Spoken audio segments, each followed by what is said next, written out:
कभी 25 अप्रैल नूं हुंदियां हुंदियां कोविड करके अगे चल गईयां।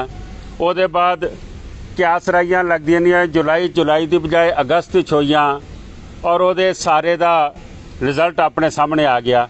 पर इलैक्शनां तो बाद जो घटनाक्रम चलदा रहा वो बड़ा कमाल है। अज मैं एक गल जरूर कहांगा, साडी सियासी सांझां हो सकदियां ने, साडियां सियासी लड़ाइयां हो सकदियां ने, लेकिन मैं समझदा कि जिहड़ा घटनाक्रम चल रहा है ये सिक्खी वास्ते बहुत इंपॉर्टेंट है, ये धर्म वास्ते बहुत इंपॉर्टेंट है कि अज तक इदां कदी होया नहीं सीगा। मैनू भी इस बारी टेस्ट देना पिया सीगा गुरमुखी दा पढ़ के लिख के, और कई मैंबरां नूं देना पिया। अज पटीशनां पेंडिंग ने साडे वल्लों कि असीं जिहड़ियां पटीशनां पाईयां ने, कई मैंबरां नूं पंजाबी दा ऊड़ा ऐड़ा नहीं पता, और वो ऊड़े ऐड़े दे टेस्ट दे विच किस तरीके नाल आरओ नाल सैटिंग करके वो अपना काम करके गए ने। मैं समझदा हूँ अपने आप दे विच एक आने वाले समय कोर्ट खुलेगा। पर जो इलैक्शन कमीशन ने कीता है, मैं उस दे गल दे उत्ते वापस आना कि ये किस तरीके नाल एक नवा इतिहास बनेगा। अज गुरु घर दियां इलैक्शनां दे विच कुर्सी दिओ भी इधर, अज गुरु घर दियां इलैक्शनां दे विच मैं समझदा वां कि वो लोग आने चाहिए ने जिन्हां दी धर्म दे उत्ते पकड़ होवे, जिन्हां नूं अपनी इतिहास दा पता होवे। मैं समझदा कि ये सब तो वड्डा डिजास्टर अज दा है कि सार मनजिंदर सिंह सिरसा जिहड़ा सुखबीर बादल दा ब्लू आइड बॉय सीगा, ओहदा जूड़े और ऊड़े दा टेस्ट होया जिहड़ा होना लाजमी है, और वो जूड़े और ऊड़े दे टेस्ट दे विच फेल होया। मैं समझदा कि अज वो बड़ा कुछ कह रहे ने, कोर्ट कचहरी च भी जा रहे ने। ये आख्या जा रहा है कि मेरे को पेपर गलत पढ़ाया गया, मेरे अगे परचा गलत दिता गया। चाहिदा ये सीगा क्योंकि वो सारी स्क्रिप्ट आप लिखते ने सुखबीर सिंह बादल होरी, और जिथे किते उन्होंने लगे कि साडी स्क्रिप्ट पास नहीं होनी, उत्थे अकाल तख्त साहब नूं लैण देण विच कि अकाल तख्त साहब तो हुक्मनामा करा दिओ, सारिਆਂ ਦੇ ਮੂੰਹ ਤੇ जिप लग जाएगी। अज मैं ये गल भी ओपनली कह रहा वां, वो डायरैक्टर ने गलती की कि सार सिरसा कोलों पुछ के उन्हां दा टेस्ट लेना चाहिए सीगा, उन्हां दा जिहड़ा सिलेबस सीगा वो पहले तय करना चाहिए सीगा। अज तुहाडे सामने डायरैक्टर साहब ने लिखिया कि 46 दे विचों 46 दे विचों 27 लफज इन्हां ने गलत लिखे ने। उन्होंने लिखिया कि जिहड़ियां चिट्ठियां पेश कीतियां गईयां ने, वो चिट्ठियां जिहड़ियां ने वो खालसा कॉलेज के प्रिंसीपल लिखते हैं कि ये साडा स्टूडेंट रहा पंजाबी ऑनर्स का, पर डिग्री कित्थे है? डिग्री नहीं लिया सके। वो लिखता है, सुखो स्कूल की प्रिंसीपल लिखती है कि जी मैं इहदा पेपर, मैं इहदा इम्तिहान, मैं इहदा टेस्ट लिया। हुण इहदा जिहड़ा टेस्ट लिया उन्होंने, वो टेस्ट 17 तरीक सवेरे लैंदी है प्रिंसीपल, 17 तरीक सवेरे टेस्ट लैंदी है प्रिंसीपल। और प्रिंसीपल कौन? गुरुद्वारा कमेटी दे अपने स्कूल दी, जिथे ये पिछले 2.5 साल तो प्रधान ने और उस तो पहले 6 साल तो जनरल सैकटरी ने। वो कहती है जी मेरे को इम्तिहान लिया, इन्होंने पास किया। 17 तरीक नूं दोपहरों बाद डायरैक्टर इम्तिहान लैंदा है ते डायरैक्टर लिखता है कि ही मिजरेबली फेल्ड। ये मिजरेबली फेल होए ने, ये डायरैक्टर ने अपनी रिपोर्ट दी है। मैं समझदा वां कि कोर्ट कचहरी की राह सारिਆਂ ਲਈ खुला है, लेकिन अज ये गल आम हो जानी चाहिए है। सारे मैंबरां का टेस्ट होना चाहिए, जरूर लेना चाहिए। कल ही मैंबरां की गल नहीं, सारिया सिंह सभावां दे विच भी, क्योंकि ऐसे लोग आ जाते ने मनजिंदर सिंह सरसे वर्गे कि जिस दिन सुखबीर सिंह बादल नूं लैके आए, ना तो थल्ले जूड़ी बंद हुंदी सी, ना सिर ते बंद हुंदी सी। जिस किस्म की भाषा इन्होंने यूज़ की है पिछे मैं वो भाषा नहीं यूज़ करना चाहता कि मेरा किहड़ा इम्तिहान सरना साहब ने करन नूं उत्थे किहा सीगा। हुण मैं गल आ जाना, इस तो पिछे चलांगा क्योंकि ये झूठां दी फहरिस्त है सिरसा साहब दी। किन्ना होया सी जी कि असी उत्थे 100 बैड ला दिता है जी, वो डायलिसिस सेंटर। मनु तुहाडे चों अज एडा मीडिया हैगा, तकलीफ कर लवे जाके देखे एक बैड चलदा पिया, वो कित्थे गया डायलिसिस सेंटर। इलैक्शन तो पहले सब कुछ जादू मंत्र छू मंत्र करके सब चला दिता सीगा। तुसीं नकली डॉक्टर लगा दिते गुरु तेग बहादुर पातशाह दे। वो जिहड़ा सेंटर बनिया सी इत्थे कोविड सेंटर, वो आइसोलेशन सेंटर सी। तुसीं 82 तो थल्ले ऑक्सीजन वाला दाखल ही नहीं कर रहे सीगे। उत्थे कोई एमरजेंसी नहीं सी, उत्थे बंदियां दी डेथ हुई है। 2 बंदे तो मैं जानदा वां जिन्हां दी डेथ हुई है। उत्थे मर्यादा भंग हुंदी है, उत्थे लच्चर गाने गवाए जाते हैं। अकाल तख्त साहब चुप रहता है जे उत्तराखंड दे विच नानक मत्ता जे कोई चीफ मिनिस्टर आता तो बाहर जनानियां डांस कर दिया, बीबियां डांस कर दिया, तो पूरी कमेटी भंग कर दिता अकाल तख्त। लेकिन सरसा साहब की कंप्लेंट चल अंदर। अज मैं तईओ कह रहा कि अकाल तख्त साहब की किहदा नाम लै रहे हो, जिहड़ी इन्हां दी जेब चों निकलदा है ऑर्डर सुखबीर सिंह बादल दी। जे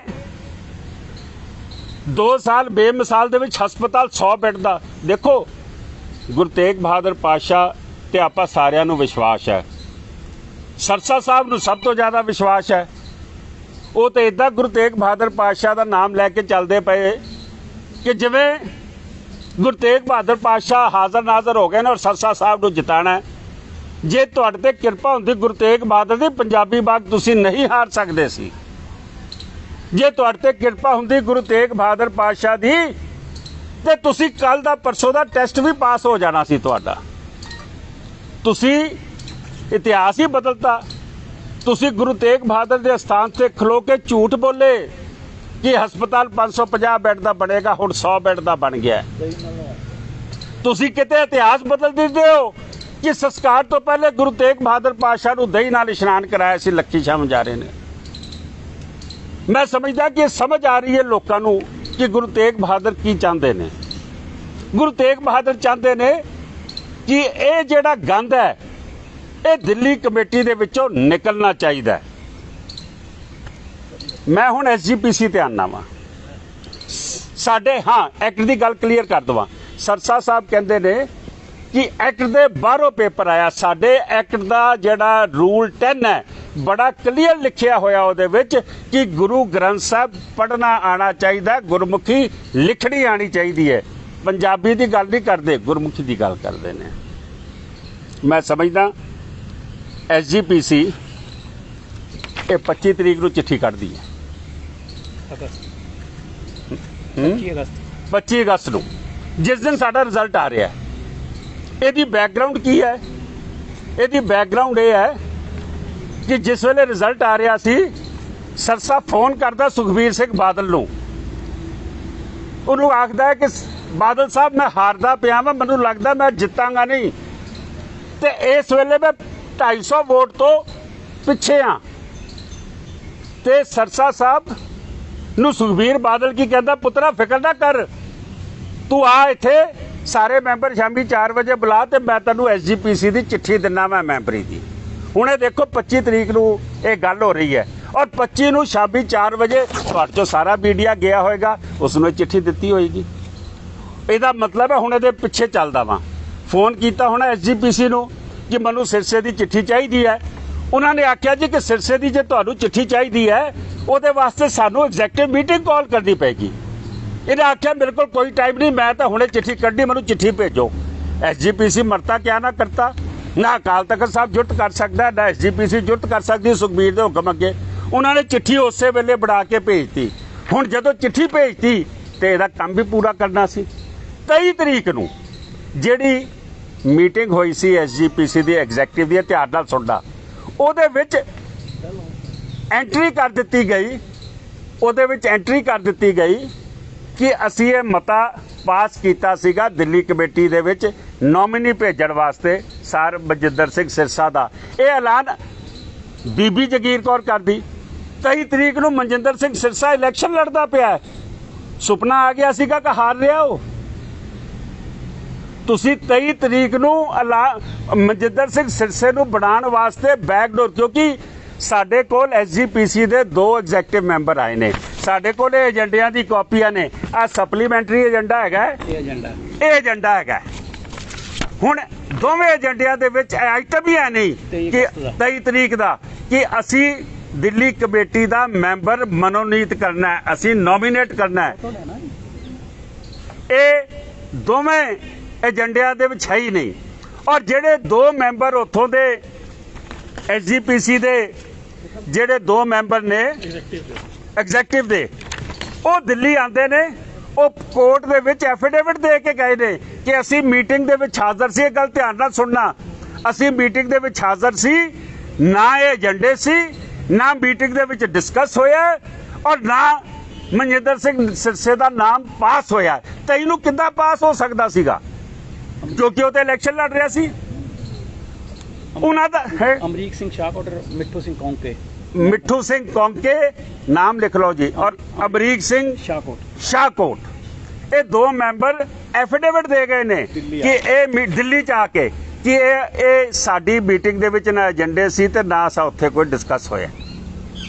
ਮੈਂ ਹੁਣ ਪੁੱਛਣਾ ਚਾਹੁੰਦਾ, ਮੇਰਾ ਸਵਾਲ ਇਹ ਹੈ ਕਿ ਸਰ ਸੁਖਬੀਰ ਸਿੰਘ ਬਾਦਲ, ਤੁਸੀਂ ਕੀ ਲੱਗਦੇ ਹੋ SGPC ਦੇ? ਸਿੱਖਾਂ ਦੀ ਉਸ ਸੰਸਥਾ ਦੇ ਕੀ ਲੱਗਦੇ ਹੋ? ਅਕਾਲ ਤਖਤ ਸਾਹਿਬ ਦੇ ਕੀ ਲੱਗਦੇ ਹੋ? ਜਿਹੜਾ ਮਰਜ਼ੀ ਹੁਕਮ ਚਲਾ ਦਿਓਗੇ।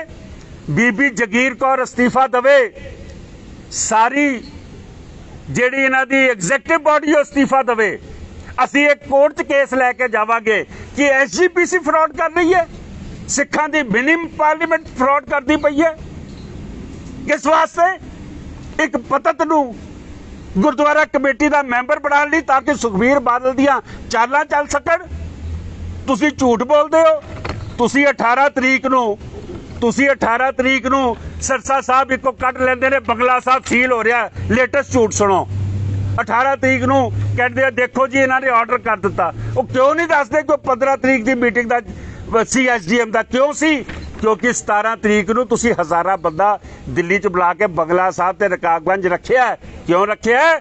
ਕਿ ਸੁਖਬੀਰ ਸਿੰਘ ਬਾਦਲ ਨੇ ਇਲੈਕਸ਼ਨਾਂ ਲੜਨੀਆਂ ਨੇ ਪੰਜਾਬ 'ਚ, ਉੱਥੇ ਪੰਜਾਬ ਦੀ ਹਾਲਾਤ ਉਹਦੇ ਖਰਾਬ ਨੇ, ਉੱਥੇ ਕਿਸਾਨ ਉਹਨੂੰ ਕੋਈ ਜਲਸਾ ਨਹੀਂ ਕੱਢਣ ਦਿੰਦੇ। ਮੈਂ ਦਿੱਲੀ ਆ ਕੇ ਆਪਣੇ ਨੰਬਰ ਬਣਾ ਜਾਵਾਂ, ਮੀਡੀਆ 'ਚ ਆਪਣਾ ਕੰਮ ਕਰ ਜਾਵਾਂ। ਇਹ ਤੁਹਾਡੀ ਬੇਵਕੂਫੀ ਕਰਕੇ ਹੋ ਰਿਹਾ ਸੀ, ਕਿਉਂਕਿ ਤੁਸੀਂ ਸਿਆਸਤ ਕਰ ਰਹੇ ਸੀ। ਸਰਸਾ ਸਾਹਿਬ, ਕਾਲਕਾ ਜੀ, ਸੁਖਬੀਰ ਜੀ, ਜੇ ਸੀਲ ਹੋ ਜਾਂਦੇ ਗੁਰਦੁਆਰੇ ਤੁਸੀਂ ਕੀ, ਤੁਹਾਡੇ ਤੋਂ ਕੌਣ ਪੁੱਛਦਾ? ਸੰਗਤ ਕਿਹਨੂੰ ਪੁੱਛਦੀ? ਤੁਸੀਂ 18 ਨੂੰ ਕੱਢ ਰਹੇ ਹੋ, ਜਿੱਦਣ 17 ਦਾ ਪ੍ਰੋਗਰਾਮ ਹੋ ਗਿਆ ਤੁਸੀਂ ਸਨਸਨੀ ਫੈਲਾਤੀ ਸੰਗਤ 'ਚ। ਗਲਤੀਆਂ ਹੁਣ ਤੁਹਾਡੀਆਂ। ਤੁਸੀਂ ਝੂਠ ਤੇ ਝੂਠ ਮਾਰ ਕੇ ਕੁਝ ਵੀ ਕਰਕੇ ਨਿਕਲ ਜਾਓਗੇ। ਲੇਕਿਨ ਇਹ ਸਮਝ ਲੈਣਾ ਕਿ ਹੁਣ ਉਹ ਸਮਾਂ ਨਹੀਂ ਹੈ ਕਿ ਤੁਸੀਂ ਇਹਨਾਂ ਗੱਲਾਂ 'ਚੋਂ ਨਿਕਲ ਸਕੋਗੇ। ਸਾਡੀ ਮੰਗ ਹੈ ਕਿ ਜਗੀਰ ਕੌਰ ਬੀਬੀ ਜੀ ਅਸਤੀਫਾ ਦੇਣ, SGPC ਦੀ ਐਗਜ਼ੈਕਟਿਵ ਅਸਤੀਫਾ ਦੇਵੇ, ਔਰ ਅਸੀਂ ਕੋਰਟ ਦੇ ਵਿੱਚ ਮੂਵ ਕਰਦੇ ਪਏ ਹਾਂ। ਇਹ ਜਿਹੜਾ ਕ੍ਰਿਮੀਨਲ ਐਕਟ ਸੁਖਬੀਰ ਦੇ ਕਹਿਣ ਤੇ SGPC ਨੇ ਕੀਤਾ, ਪਰਜਰੀ ਹੈ, ਇਹ ਪਰਜਰੀ ਹੈ।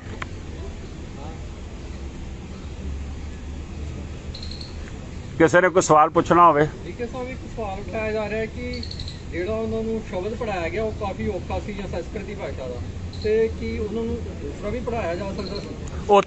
ਉੱਥੇ ਕਿਹਾ ਗਿਆ ਕਿ ਤੁਸੀਂ ਜਿੱਥੋਂ ਤੁਹਾਨੂੰ ਆਂਦਾ ਉਹ ਦੱਸੋ। ਜੋ ਮੈਨੂੰ ਪਤਾ ਲੱਗਾ, ਮੈਂ ਤਾਂ ਉੱਥੇ ਮੌਜੂਦ ਨਹੀਂ ਸੀ, ਸਾਰਾ ਕੁਝ ਰਿਕਾਰਡਿੰਗ 'ਚ ਹੈ। ਉਹਨਾਂ ਨੇ ਕਿਹਾ ਜਿੱਥੋਂ ਆਂਦਾ ਉਹ ਕਰ ਦਿਓ, ਉਹ ਲਿਖ ਦਿਓ, ਉਹ ਪੜ੍ਹ ਦਿਓ। ਸਿੰਪਲ ਪੰਜਾਬੀ ਦੀ ਜਿਹੜੀ ਚਿੱਠੀ ਲਿਖੀ ਹੈ ਉਹਦੇ 'ਚ 46 ਵਰਡਸ ਦੇ ਵਿੱਚੋਂ 27 ਮਿਸਟੇਕਸ ਨੇ। ਮੈਨੂੰ ਨਹੀਂ ਪਤਾ, ਮੈਂ ਤੇ ਹਾਲੇ ਤੱਕ ਦੇਖੀ ਨਹੀਂ, ਉਹ ਤਾਂ ਰਿਕਾਰਡ ਦਾ ਹਿੱਸਾ ਹੈ।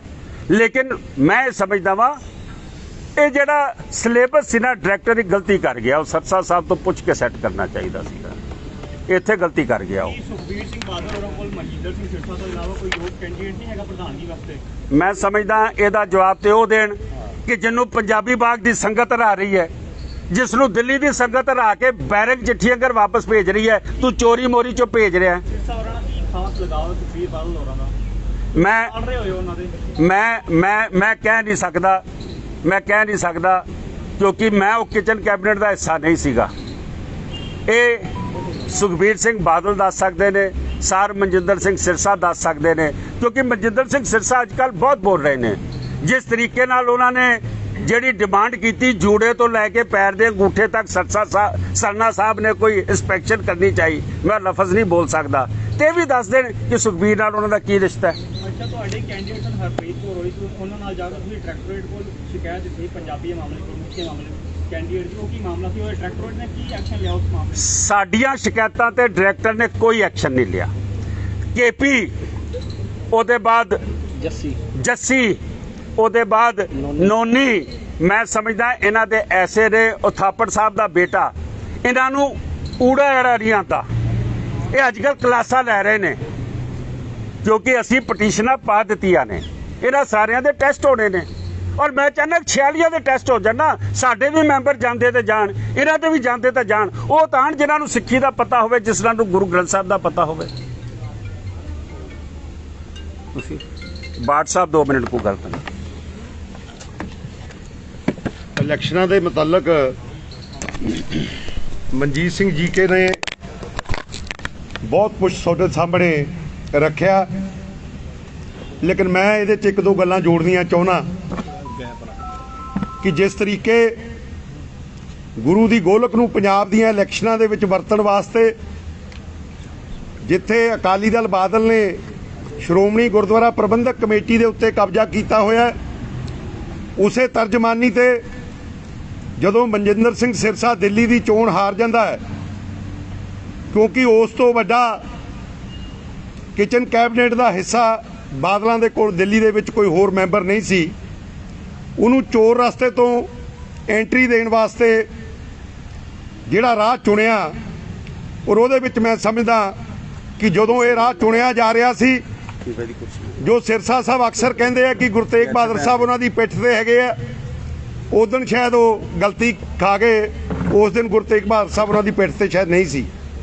ਇਸ ਕਰਕੇ ਜੋ ਖੁਲਾਸਾ, ਸਭ ਤੋਂ ਪਹਿਲਾਂ ਤਾਂ ਮੈਂ ਇਹ ਗੱਲ ਕਹਿਣੀ ਚਾਹੁੰਦਾ ਕਿ ਦਿੱਲੀ ਦੇ ਇਤਿਹਾਸ ਦੇ ਵਿੱਚ ਜੋ ਇਹ ਫੈਸਲਾ ਡਾਇਰੈਕਟਰ ਗੁਰਦੁਆਰਾ ਇਲੈਕਸ਼ਨ ਨੇ ਐਕਟ ਦੀ ਪਾਲਣਾ ਕਰਨ ਵਾਸਤੇ ਲਿਆ, ਇਹ ਇਤਿਹਾਸਕ ਫੈਸਲਾ ਹੈ।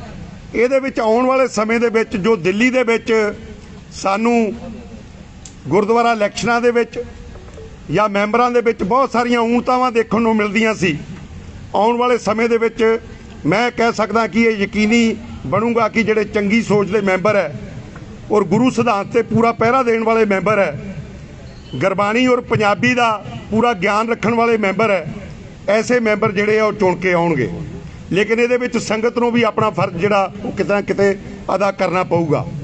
ਦੂਜੀ ਗੱਲ ਮੈਂ ਕਹਿਣੀ ਚਾਹੁੰਦਾ, ਪ੍ਰੈਸ ਬੈਠੀ ਹੈ, ਅੱਜ ਵੀ ਦਿੱਲੀ ਕਮੇਟੀ ਦਾ ਜਿਹੜਾ ਪ੍ਰਧਾਨ ਮਨਜਿੰਦਰ ਸਿੰਘ ਸਿਰਸਾ ਆਊਟਗੋਇੰਗ ਪ੍ਰਧਾਨ ਹੈ, ਇਹ ਇੱਕ ਕਾਰਜਕਾਰੀ ਪ੍ਰਧਾਨ ਦੇ ਤੌਰ ਤੇ ਕੰਮ ਕਰ ਰਿਹਾ, ਲੇਕਿਨ ਜੋ ਸਾਡੇ ਸਾਹਮਣੇ ਗੱਲਾਂ ਆ ਰਹੀਆਂ, ਜਿਸ ਤਰੀਕੇ ਗੁਰੂ ਦੀ ਗੋਲਕ ਦਾ ਖਰਚਾ ਕੇਸ ਲੜਨ ਵਾਸਤੇ, ਜਿਹੜੇ ਕੇਸ ਇਲੈਕਸ਼ਨ ਦੇ ਦਰਮਿਆਨ ਪਏ ਆ, ਉਹਨਾਂ ਕੇਸਾਂ ਦੇ ਵਿੱਚ ਜਾਂ ਅੱਜ ਵੀ ਜਿਹੜੇ ਨਵੇਂ ਕੇਸ ਪੈ ਰਹੇ ਆ, ਉਹਦੇ ਵਿੱਚ ਲੱਖਾਂ ਰੁਪਈਆ ਗੁਰੂ ਦੀ ਗੋਲਕ ਦੇ ਵਿੱਚੋਂ ਦਿੱਤਾ ਜਾ ਰਿਹਾ ਹੈ, ਜਦਕਿ ਉਹ ਕੇਸ ਦਿੱਲੀ ਸਿੱਖ ਗੁਰਦੁਆਰਾ ਪ੍ਰਬੰਧਕ ਕਮੇਟੀ ਦੇ ਖਿਲਾਫ ਨਹੀਂ ਹੈ। ਉਹ ਸਾਰੇ ਕੇਸ ਜਿਹੜੇ ਆ ਇੰਡੀਵਿਜੂਅਲ ਇਹਨਾਂ ਦੇ ਮੈਂਬਰਾਂ ਦੇ ਵਾਸਤੇ, ਜੇ ਕਿਸੇ ਨੇ ਪਟੀਸ਼ਨ ਪਾਈ ਹੈ ਜਾਂ ਖੁਦ ਸਿਰਸਾ ਸਾਹਿਬ ਦੇ ਖਿਲਾਫ ਅਗਰ ਪਟੀਸ਼ਨ ਪਾਈ ਹੈ, ਲੇਕਿਨ ਇਹਨਾਂ ਦੇ ਕੋਲ ਮੈਂ ਕਹਿਣਾ ਚਾਹੁੰਦਾ ਕੋਈ ਅਧਿਕਾਰ ਨਹੀਂ ਹੈ ਗੁਰੂ ਦੀ ਗੋਲਕ ਦੀ ਦੁਰਵਰਤੋਂ ਕਰਨ ਦਾ। ਅੱਜ ਵੀ ਉਹ ਜਿਹੜੇ ਪੈਸੇ ਆ ਗੁਰੂ ਦੀ ਗੋਲਕ ਦੇ ਵਿੱਚੋਂ ਦਿੱਤੇ ਜਾ ਰਹੇ ਆ। ਮੈਂ ਵਰਜਣਾ ਚਾਹੁੰਦਾ ਇਹਨਾਂ ਨੂੰ, ਉਹ ਡਾਇਰੈਕਟਰ ਸਾਹਿਬ ਨੂੰ ਵੀ ਇਹ ਗੱਲ ਕਹਿਣੀ ਚਾਹਾਂਗਾ ਕਿ ਇਹਦੇ ਵਾਸਤੇ ਵੀ ਤੁਰੰਤ ਕੋਈ ਨਾ ਕੋਈ ਆਦੇਸ਼ ਜਿਹੜਾ ਦਿੱਤਾ ਜਾਵੇ, ਤਾਂ ਕਿ ਇਦਾਂ ਦੇ ਖਰਚੇ ਜਿਹੜੇ ਮਿਸਯੂਜ਼ ਹੈ ਉਹ ਨਾ ਕੀਤੇ ਜਾਣ। ਦੂਜੀ ਗੱਲ, ਇੱਕ ਵੈਸੇ ਤਾਂ ਮੈਂ ਕੱਲ ਆਪਣੀ ਫੇਸਬੁੱਕ ਤੇ ਵੀਡੀਓ ਪਾਈ ਸੀ, ਦਿੱਲੀ ਸਿੱਖ ਗੁਰਦੁਆਰਾ ਪ੍ਰਬੰਧਕ ਕਮੇਟੀ ਦਾ ਪ੍ਰਧਾਨ ਹੋਵੇ ਇੱਕ ਧਾਰਮਿਕ ਸੰਸਥਾ ਜਿਹਦਾ ਸੰਸਾਰ ਦੇ ਵਿੱਚ ਦੂਜੇ ਨੰਬਰ ਦੀ ਸੰਸਥਾ ਕਰਕੇ ਜਿਹਨੂੰ ਜਾਣਿਆ ਜਾਂਦਾ ਹੋਵੇ, ਉਹਦੇ ਪ੍ਰਧਾਨ ਵੱਲੋਂ ਜਿਸ ਤਰੀਕੇ ਦੀ ਸ਼ਬਦਾਵਲੀ ਸਵਾਲ ਜਵਾਬ ਦੇ ਵਿੱਚ ਦੱਸੀ ਗਈ, ਮੈਂ ਉਹ ਗੱਲ ਨਹੀਂ ਕਹਿਣੀ ਚਾਹੁੰਦਾ ਕਿ ਜਿਹੜੇ ਲਫ਼ਜ਼ ਉਹਨਾਂ ਨੇ ਵਰਤੇ, ਉਹਨਾਂ ਨੇ ਅੰਗਾਂ ਦੀ ਗੱਲ ਕੀਤੀ ਕਿ ਮੈਨੂੰ ਚੈਲੰਜ ਕੀਤਾ ਗਿਆ, ਲੇਕਿਨ ਮੈਂ ਇਹ ਜ਼ਰੂਰ ਕਹਿਣਾ ਕਿ ਉਹਨਾਂ ਨੇ ਸਿੱਖੀ ਨੂੰ ਸ਼ਰਮਸਾਰ ਕੀਤਾ, ਪ੍ਰਧਾਨਗੀ ਦੇ ਅਹੁਦੇ ਨੂੰ ਸ਼ਰਮਸਾਰ ਕੀਤਾ। ਜੋ ਸ਼ਬਦ ਉਹਨਾਂ ਨੇ ਯੂਜ਼ ਕੀਤਾ ਮੈਂ ਉਹ ਸ਼ਬਦ ਯੂਜ਼ ਕਰਨਾ ਨਹੀਂ ਚਾਹਾਂਗਾ, ਲੇਕਿਨ ਜੋ ਸਾਡਾ ਐਕਟ ਕਹਿੰਦਾ, ਐਕਟ ਦੇ ਮੁਤਾਬਕ ਇੱਕ ਅੰਮ੍ਰਿਤਧਾਰੀ ਸਿੱਖ ਜਦੋਂ ਉਹਨੂੰ ਗੁਰੂ ਦਾ ਸਿੰਘ ਸਾਜਿਆ ਜਾਂਦਾ ਹੈ ਤੇ ਜਿਹੜੇ ਸਾਡੇ 5 ਪਿਆਰੇ ਸਹਿਬਾਨ ਹੈ ਉਹਨਾਂ ਵੱਲੋਂ ਇਹ ਗੱਲ ਆਖੀ ਜਾਂਦੀ ਹੈ ਕਿ ਰੋਮਾਂ ਦੀ ਬੇਅਦਬੀ ਨਹੀਂ ਕਰਨੀ। ਸ਼ਾਇਦ ਉੱਥੇ ਉਹਨਾਂ ਨੂੰ ਚੈਲੰਜ ਇਸ ਗੱਲ ਵਾਸਤੇ ਕੀਤਾ ਹੋਵੇ, ਇਸ ਗੱਲ ਨੂੰ ਉਹ ਦੂਜੇ ਢੰਗ 'ਚ ਵੀ ਕਹਿ ਸਕਦੇ ਸੀ, ਲੇਕਿਨ ਜਿਸ ਸ਼ਬਦ ਦਾ ਉਹਨਾਂ ਨੇ ਉਪਯੋਗ ਕੀਤਾ ਉਹਨੇ ਜਿੱਥੇ ਸਾਨੂੰ ਸ਼ਰਮਸਾਰ ਕੀਤਾ, ਮੈਂ ਸਮਝਦਾ ਕਿ ਉਹ ਵੀਡੀਓ ਪੂਰੀ ਕਮਿਊਨਿਟੀ ਵਾਸਤੇ ਸਾਡੇ ਬੱਚਿਆਂ ਨੇ, ਸਾਡੀਆਂ ਭੈਣਾਂ ਨੇ, ਮਾਤਾਵਾਂ ਨੇ ਦੇਖੀ ਹੋਣੀ ਹੈ। ਸੋ ਇਹ ਵੀ ਬਹੁਤ ਵੱਡੀ ਸ਼ਰਮਸਾਰ ਕਰਨ ਵਾਲੀ ਗੱਲ ਹੈ। ਅਸੀਂ ਇਹਦੀ ਵੀ ਬਹੁਤ ਕੜੇ ਸ਼ਬਦਾਂ ਦੇ ਵਿੱਚ ਨਿੰਦਾ ਕਰਦੇ ਹਾਂ।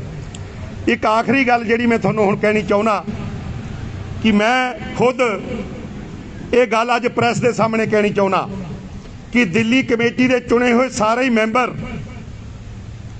ਜਿਹੜੇ ਵੀ ਕਿਸੇ ਵੀ ਪਾਰਟੀ ਤੋਂ ਆਉਂਦੇ ਹੋਣ, ਮੈਂ ਮਨਜਿੰਦਰ ਸਿੰਘ ਸਿਰਸੇ ਨੂੰ ਵੀ ਇਹ ਗੱਲ ਕਹਿਣੀ ਚਾਹੁੰਦਾ ਕਿ ਤੁਹਾਨੂੰ ਕੋਰਟ ਦੀ ਲੜਾਈ ਲੜਨ ਦੀ ਬਜਾਏ ਅੱਜ ਸਾਡੇ ਨਾਲ ਆ ਕੇ ਖਲੋ ਜਾਣਾ ਚਾਹੀਦਾ ਕਿ ਜੇ ਇਸ ਸਿਧਾਂਤ ਦੇ ਉੱਤੇ ਪਹਿਰਾ ਦੇਣਾ ਤੇ ਜੇ ਕਿਸੇ ਹੋਰ ਮੈਂਬਰਾਂ ਦੇ ਵਿੱਚ ਵੀ ਕੋਈ ਕਮੀ ਹੈਗੀ ਹੈ ਤੇ ਆਪਾਂ ਨੂੰ ਉਹਦੇ ਖਿਲਾਫ ਵੀ ਐਕਸ਼ਨ ਲੈ ਕੇ ਉਹਨੂੰ ਬਾਹਰ ਦਾ ਰਸਤਾ ਦਿਖਾਉਣਾ ਚਾਹੀਦਾ, ਤਾਂ ਕਿ ਇਹ ਧਾਰਮਿਕ ਸੰਸਥਾ ਜਿਹੜੀ ਹੈ ਇਹਦੇ ਵਿੱਚ ਛਾਣ ਨਾ ਲੱਗ ਕੇ ਉਹ ਮੈਂਬਰ ਆਉਣ ਜਿਹੜੇ ਗੁਰੂ ਦੇ ਸਿਧਾਂਤ ਤੇ ਪਹਿਰਾ ਦਿੰਦੇ ਹੋਣ ਔਰ ਆਉਣ ਵਾਲੇ ਸਮੇਂ ਦੇ ਵਿੱਚ ਦੇ ਸਕਣ। ਵਾਹਿਗੁਰੂ ਜੀ ਕਾ ਖਾਲਸਾ, ਵਾਹਿਗੁਰੂ ਜੀ ਕੀ ਫਤਿਹ। ਰਾਣਾ ਜੀ ਅੱਜ ਵੀ ਸੈਲਰੀਆਂ ਮੰਗ ਰਹੀਆਂ ਨੇ, ਅੱਜ ਵੀ ਪ੍ਰੋਟੈਸਟ ਕਰ ਰਹੇ ਨੇ। ਅੱਜ ਸੈਲਰੀ ਦਾ ਇਸ਼ੂ ਰਹਿਣ ਦਿਓ, ਹਲੇ ਬਹੁਤ ਇਸ਼ੂ ਹੈ। ਉਹ ਬਾਅਦ ਚ ਕਰਾਂਗੇ। ਵਾਹਿਗੁਰੂ ਜੀ ਕਾ ਖਾਲਸਾ, ਵਾਹਿਗੁਰੂ ਜੀ ਕੀ ਫਤਿਹ। ਸਿਰਸਾ ਸਾਹਿਬ ਦੇ ਖਿਲਾਫ ਜੋ ਕੱਲ ਦਾ ਆਰਡਰ ਆਇਆ, ਉਹ ਲਗਾਤਾਰ ਇੱਕ ਗੱਲ ਦਾ ਦਾਅਵਾ ਕਰ ਰਹੇ ਨੇ ਕਿ ਉਹਨਾਂ ਨੇ ਪੰਜਾਬੀ ਆਨਰਸ ਕੀਤੀ ਹੋਈ ਹੈ, ਉਹਨਾਂ ਕੋਲ ਡਿਗਰੀ ਹੈ। ਮੈਂ ਸਿਰਸਾ ਸਾਹਿਬ ਨੂੰ ਇਹੀ ਬੇਨਤੀ ਕਰਨਾ ਚਾਹਾਂਗਾ ਕਿ ਜਿਹੜੀ ਉਹਨਾਂ ਦੇ ਕੋਲ ਪੰਜਾਬੀ ਆਨਰਸ ਦੀ ਡਿਗਰੀ ਹੈ, ਕਿਰਪਾ ਕਰਕੇ ਉਹਨੂੰ ਅੱਜ ਜਨਤਕ ਕਰ ਦੇਣ, ਤਾਂ ਕਿ ਲੋਕਾਂ ਦੇ ਵਿੱਚ ਜਿਹੜੀ ਬੇਭਰੋਸਗੀ ਇਹਨਾਂ ਦੇ ਖਿਲਾਫ ਪੈਦਾ ਹੋ ਰਹੀ ਹੈ ਕਿ ਇਹ ਪੰਜਾਬੀ ਦੇ ਗੁਰਮੁਖੀ ਦੇ ਜਾਣਕਾਰ ਨਹੀਂ ਹੈਗੇ ਨੇ, ਤੇ ਉਹ ਵੀ ਜਿਹੜੀ ਹੈ ਛੱਡ ਜਾਏਗਾ ਮਸਲਾ। ਔਰ ਇਹ ਪੰਜਾਬੀ ਆਨਰਸ ਦੀ ਆਪਣੀ ਜਿਹੜੀ ਡਿਗਰੀ ਹੈ ਕਹਿੰਦੇ ਨੇ, ਜਿਹੜੀ ਕਥਿਤ ਤੌਰ ਤੇ ਕਹਿੰਦੇ ਨੇ ਕਿ ਡਿਗਰੀ ਇਹਨਾਂ ਦੇ ਕੋਲ ਹੈਗੀ ਹੈ, ਉਹ ਡਿਗਰੀ ਜ਼ਰੂਰ ਹੈ ਜਨਤਕ ਕਰ ਦੇਣ। ਵਾਹਿਗੁਰੂ जी का खालसा, वाहिगुरु जी की फतेह। ठीक है सर, कितने मेंबरों के खिलाफ आपने अर्ज कर रहे हैं? हमारी अभी तक 10 के करीब हमने जो शिकायत है जिस पे एक्शन नहीं लिया, यही नरेंद्र सिंह जी ने। देखिए, नरेंद्र सिंह एक्शन नहीं ले रहा, हम कोर्ट जा रहे हैं ना, हम जूते नहीं मार रहे। जूता कौन मार रहे? अकाली दल बादल, उनके मेंबर उसके गर्दन पकड़ रहे हैं। उस वक्त इनको ध्यान नहीं आ रहा कि वो पगड़ी पहने हुए है। नकली गुरुद्वारा बनाया जिन्हें, नकली गुरुद्वारा बनाता है इनका मेंबर, और नकली गुरुद्वारे में अपने बेटे को 4 दिन पहले प्रधान बना देता है, और उस दिन लॉटरी में उसकी लॉटरी निकलनी थी, लेकिन जब हमने सारी चोरी पकड़ ली, अब वो अपने आप दे आया कि यहाँ पे कोई गुरुद्वारा नहीं है, यहाँ पे मेरा बेटा प्रधान नहीं है। ये सारा काम चोरी चकारी से किया इन्होंने। ये इलेक्शन, इससे बड़ी क्या चोरी चकारी हो सकती है कि सारी दिल्ली की स्त्री सत्संग सभाओं को ले जाके सिर्फ 2 कमरे पॉलिश करके टाइलें लगा के दिखा दिए, नकली सिक्के देते चले गए, सरोपे डालते चले गए, सुखमणी साहब का पाठ करके। क्यों गुरु तेग बहादुर नाराज है इनसे? इसलिए नाराज है, हमने 100 बेड का अस्पताल बना दिया। अरे जो तुमने डायलिसिस शुरू किए थे वो बंद हो गए, वो 100 बेड का अस्पताल है कहाँ? अभी चलते हैं ना, दिखाइए 100 कमरे। जो कह रहे थे जी हमने तो 15 तारीख या 16 तारीख को अगर उद्घाटन ना किया, कोर्ट में इनका वकील कहता था दिल्ली में महामारी फैल गई है। हाँ, आज क्यों नहीं वहां पे दिखा रहे भैया ये कमरे तैयार है? और कोर्ट में सरकारी वकील कह रहा है जी दिल्ली में इस वक्त 7,400 बेड हमारे इमरजेंसी के फ्री पड़े हैं, दिल्ली में कोई मारो मार नहीं है। सो इसलिए किस किस झूठ का इसका मैं पर्दा उठाऊं? ਨਕਲੀ ਗੁਰਦੁਆਰੇ ਦੇ ਉੱਤੇ ਮੈਂ ਇੱਕ ਗੱਲ ਆਖਰੀ ਕਹਿਣੀ ਹੈ, ਮੇਰੇ ਧਿਆਨ 'ਚ ਆ ਗਈ ਹੈ। ਮੇਰਾ ਇਲਾਕਾ ਨਵੀਨ ਸ਼ਾਹ ਦਾ ਵਾਰਡ 41, ਜਿੱਥੋਂ ਦੀ ਇੱਕ ਸਿੰਘ ਸਭਾ ਦਾ ਨਾਮ ਹੈ ਸ਼੍ਰੀ ਗੁਰੂ ਕਲਗੀਧਰ ਸਿੰਘ ਸਭਾ ਖਜੂਰੀ ਖਾਸ। ਉੱਥੋਂ ਦੇ ਪ੍ਰਧਾਨ ਸਾਹਿਬ ਜਿਹੜੇ ਰਜਿਸਟਰਡ ਅੱਜ ਸ਼ੋਅ ਕੀਤੇ ਜਾ ਰਹੇ ਆ, ਉਹਨਾਂ ਦੀ ਡੈਥ ਹੋ ਚੁੱਕੀ ਹੈ। ਲੇਕਿਨ ਮੈਨੂੰ ਹੈਰਾਨੀ ਹੈ ਕਿ ਉੱਥੋਂ ਦੇ ਇੱਕ ਪੁਰਾਣੇ ਪ੍ਰਧਾਨ ਨੇ ਆਪਣੇ ਘਰ ਦੇ ਉੱਤੇ C73 ਖਜੂਰੀ ਖਾਸ ਦੇ ਨਾਂ ਦੇ ਉੱਤੇ ਕਲਗੀਧਰ ਸਿੰਘ ਸਭਾ ਸਮਾਜ ਸੇਵਾ ਸੁਸਾਇਟੀ ਗੁਰਦੁਆਰਾ ਸ਼ੋਅ ਕਰਕੇ, ਜਿਹਦੇ 'ਚੋਂ ਆਪ ਰਹਿੰਦੇ ਆ, ਉਹ ਰਜਿਸਟਰਡ ਕਰਾਈ ਹੋਈ ਹੈ। ਸਾਡੇ ਆਬਜੈਕਸ਼ਨ ਤੋਂ ਬਾਵਜੂਦ ਵੀ ਡਾਇਰੈਕਟਰ ਸਾਹਿਬ ਨੇ ਉਹ ਨਾਂ ਜਿਹੜਾ ਉਦੋਂ ਤੋਂ ਰਿਮੂਵ ਨਹੀਂ ਕੀਤਾ। ਸੋ ਮੈਂ ਇਹ ਵੀ ਪ੍ਰੈਸ ਦੇ ਧਿਆਨ ਦੇ ਵਿੱਚ 110 ਨੰਬਰ ਸੀਰੀਅਲ ਨੰਬਰ ਤੇ ਉਹ ਰਜਿਸਟਰਡ ਕੀਤਾ ਹੋਇਆ ਹੈ। ਮੈਂ ਵੀ ਤੁਹਾਡੇ ਸਾਹਮਣੇ ਲਿਆਣਾ ਚਾਹੁੰਦਾ ਸੀ। ठीक है सर, एक क्वेश्चन और है। जो पंजाबी ज्ञान की बात है, पिछले 2 इलेक्शन आपके नेतृत्व में अकाली दल लड़ा और सिरसा सहित कई सदस्य जिन पे आप कंप्लेन किए हैं आपके टीम में थे, वे तो महासचिव भी रहे, बाद में अध्यक्ष बने, तो उस समय पंजाबी ज्ञान पे आपने क्यों नहीं सवाल उठाया? ऐसा है कि मैं अपनी कॉन्स्टिट्यूंसी में सवाल उठा सकता हूँ, मैं किसी और की कॉन्स्टिट्यूंसी में सवाल नहीं उठा सकता। सिर्फ कैंडिडेट ही सवाल उठा सकते हैं। मेरे पे भी किसी ने नहीं उठाए, इस बारी सब पे उठे पढ़ा के हैं। देखा। मेरा अपना टेस्ट हुआ है, वीडियोग्राफी मौजूद है, मेरे से पढ़वाई गई है। लिखवाया भी और है। सेकेंडली सरसा साहब तो नहीं दे सके ना अपनी, जो अभी परमिंदर भाई मांग रहे हैं अपनी डिग्री लेके आओ, मैं उनको दे दूंगा 11वीं की मेरी डिग्री कि मैं डिस्टिंक्शन से पंजाबी में पास हुआ हूँ। मेरे को 1976 में तो नहीं पता था कि मैं गुरुद्वारे का चुनाव लड़ूंगा, मुझे को डिग्री चाहिए, लेकिन ये आज बनवाएंगे, ये आज मैनिपुलेट करेंगे। जैसे एसजीपीसी की चिट्ठी इन्होंने 23 तारीख की मैनिपुलेट किया है, जिसमें सुखबीर भी फंसता है। एसजीपीसी को शर्मसार किया है इन्होंने। ठीक है।